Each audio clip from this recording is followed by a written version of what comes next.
Você já deve ter ouvido muito falar sobre fibromialgia, mas nem todo mundo sabe o que significa e como esse problema age no nosso organismo. Eu recebo aqui no estúdio a fisioterapeuta, que é a Vivian Pasqualin. Tudo bem, Vivian? Bem-vinda. Existe uma campanha nacional, né, de conscientização sobre a fibromialgia. Mas, afinal de contas, o que é a fibromialgia? Pois é. Fibromialgia é um quadro de dor no corpo todo. É uma síndrome dolorosa que acomete principalmente os músculos. É uma dor que não passa, na verdade. Então, o mais importante disso é a questão do diagnóstico, a dificuldade do diagnóstico. As pessoas têm uma dor constante, é uma dor que é permanente, gerando muito cansaço, uma limitação funcional. Essa síndrome, em geral, vem acompanhada de outros sintomas, como alteração no sono, uma fadiga crônica.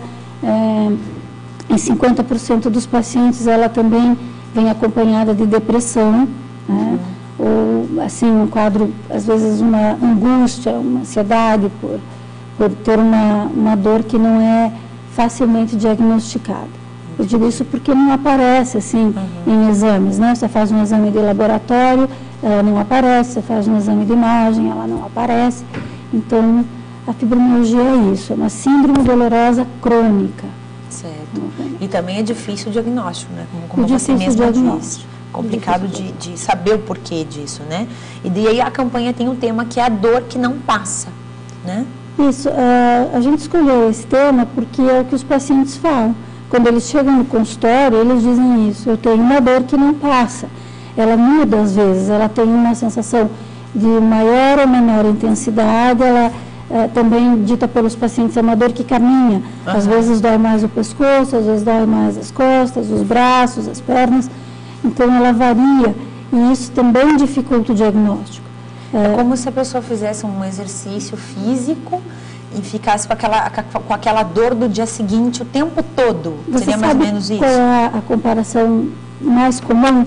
É a dor de um resfriado crônico. Nossa. Aquele mal-estar, aquele cansaço. Muito pior do que um exercício físico. Pior do que um exercício. Então, é uma sensação de dor no corpo com uma fadiga associada. É isso que os pacientes mais referem em relação à fibromialgia. Que dolorido isso. Existe uma causa? Ou isso é genético, enfim? Olha, a causa ainda não é conhecida. A gente falar que não existe é meio... Mas a gente ainda não conhece a causa. Então, existem as pesquisas hoje, elas sinalizam, elas nos dão algumas pistas de uma sensibilização do sistema nervoso central. O que quer dizer isso? Quer dizer que o corpo dessas pessoas está com uma predisposição, uma sensibilidade maior à dor. Estímulos que não são dolorosos para mim, para você, causam dor nessas pessoas. E estímulos que nos causam dor, causam muito mais dor nessas pessoas. É como se a gente tivesse comprado um carro e colocasse um alarme para nos avisar quando ele está sendo roubado. Mas esse alarme dispara mesmo que não tentem roubar esse carro. Então ele sinaliza a dor, só que essa dor é real. E um grande problema desses pacientes é que, como essa dor não é aparente em exames, ela muitas vezes é tida como psicológica, como emocional, sendo que essa dor é física, ela é real. E hoje alguns exames de imagem, alguns exames laboratoriais mais acurados já demonstram algumas alterações bioquímicas, os exames de ressonância magnética funcional e tal, já mostram o cérebro funcionando de uma maneira diferente, o que acusa realmente a presença de uma dor física, perceptível e bastante intensa nessas pessoas. Olha, bom saber sobre isso, muito bom. E ela é muito comum? Sim, ela na população geral varia de 2 a 2,5% da população, segundo os critérios de diagnóstico atuais, que são critérios de 20 anos atrás, né? Para cada 8 mulheres, 1 homem. Por que eu digo isso? Porque hoje a gente diagnostica de acordo com a presença de 11 de 18 pontos no corpo e até com 3 meses de dor crônica. Mas esses critérios também estão sendo revistos. Já existem preliminares do Colégio Americano de Reumatologia, mostrando, enfatizando mais a fadiga crônica mesmo, e a dor generalizada do que propriamente os pontos. E a gente acredita que isso vai mudar, possivelmente aumentando o número de pessoas na população que hoje não estão diagnosticadas por esse critério, e talvez a proporção homem-mulher mesmo na população geral. Para você ter uma ideia, esse tipo de doença só perde para artrose, ou a osteoartrite, que a gente fala nos consultórios de reumatologia. Olha. Então, é a segunda doença mais frequente nos consultórios de reumatologia.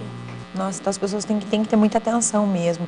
Tem muita gente que reclama, eu tenho uma dor no corpo inteiro, uma sensação de gripe, enfim. E muitas vezes tem a fibromialgia, mas não sabe que tem o problema. E qual que é o tratamento desse? A gente divide o tratamento hoje em 4 pontos básicos.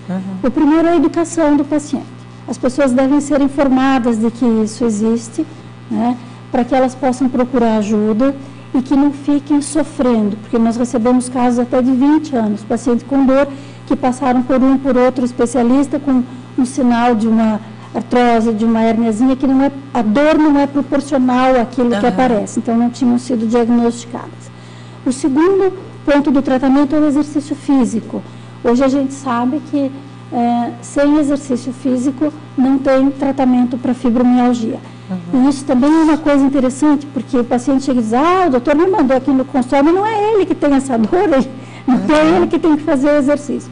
Então, para fazer exercício, o paciente tem que estar acompanhado por um médico para ser medicado e tem que ter noção desse exercício. Não é o exercício de academia, é um exercício para reorganizar a vida do paciente. Fisioterapia mesmo. Uma espécie de fisioterapia. Um exercício orientado, para que possa, por exemplo, voltar a secar o cabelo, poder lavar a cabeça sem dor, fazer as atividades da vida diária. Então, não é exercício para ser atleta. É um exercício que não cause dor, mas que devolva as atividades de vida normal. Entendi. Terceiro ponto importante do tratamento é o controle da dor. Então, tem que ter um médico, preferencialmente um reumatologista, acompanhando para fazer uma quantidade de medicação adequada para a dor. Né? E às vezes esses pacientes também são submedicados. Então, e existe uma briga, assim, não, mas é tanto remédio, é tanta coisa. Então, primeiro a gente briga com a dor, para depois brigar com a medicação. E o último ponto é o tratamento das síndromes associadas. Problema de sono, problema de depressão, às vezes síndrome de pernas inquietas. Esses pacientes apresentam também distúrbios do intestino, o cólon irritável, às vezes o espasmo, diarreia ou constipação, bexiga, são pacientes que têm mais enxaqueca do que o normal, problema de cólica, enfim, todas as síndromes que vêm em conjunto com a fibromialgia. Perfeito. Adorei conversar contigo, Lívia, mais uma vez. Obrigada pela tua presença aqui. Obrigada pela Existe um site que as pessoas possam conhecer um pouquinho mais sobre o problema que é a fibromialgia? Sim. O www.fibromialgia.com.br. Perfeito, lá tem todas as informações então. Sim, eu gostaria de aproveitar a oportunidade de convidar, agora no próximo sábado, dia 15, a gente vai estar fazendo uma caminhada no passeio público para também chamar a atenção, vão ter especialistas dando informação e para poder assim estar alertando as pessoas sobre o problema mesmo, e, né? claro, para que menos pessoas sofram com isso. Tá certo. E que horário que vai ser essa caminhada? A partir das 9 horas. A partir das 9 horas no sábado. Pela Carlos Cavalcante. A caminhada é dentro do passeio mesmo. Do passeio. Vai perfeito. Tá certo. Muito obrigada. Obrigada a você.